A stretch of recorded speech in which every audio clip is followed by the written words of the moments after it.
जर तुमच्या जीवनात सगळ्या गोष्टी थांबल्यात, कोणत्याच गोष्टी व्यवस्थित होत नाहीत आणि खास करून हे सर्व शनीमुळे होत आहे. शनीची दशा चालू आहे, शनीची 7.5 चालू आहे, चार्टमध्ये शनी खराब आहे. तुम्ही फक्त हे 2 उपाय करा, नक्कीच तुम्हाला चांगला फरक जाणवेल.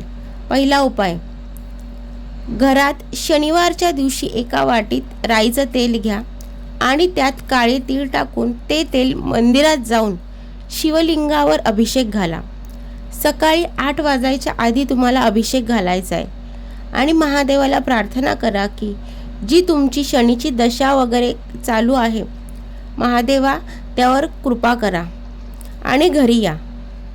दुसरा उपाय, आता शुक्रवारी एक स्लीपर किंवा शूज तुमच्या ऐपतीप्रमाणे बजेटनुसार घ्या आणि शुक्रवारपासून घालायला सुरुवात करा. ते पुढच्या शुक्रवारपर्यंत घाला, म्हणजे पूर्ण 1 आठवडा तुम्हाला ती घालायची आहे आणि नंतर शनिवारी ती चप्पल किंवा शूज जे काय असेल ते घालून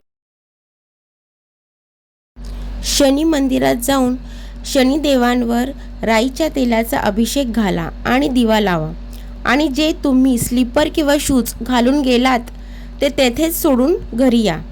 बस हे उपाय करा, मग बघा तुम्हाला याचे किती चांगले परिणाम दिसून येतील. हा उपाय तुम्ही दर महिन्याला करू शकता. हर हर महादेव. जय संतोषी माता.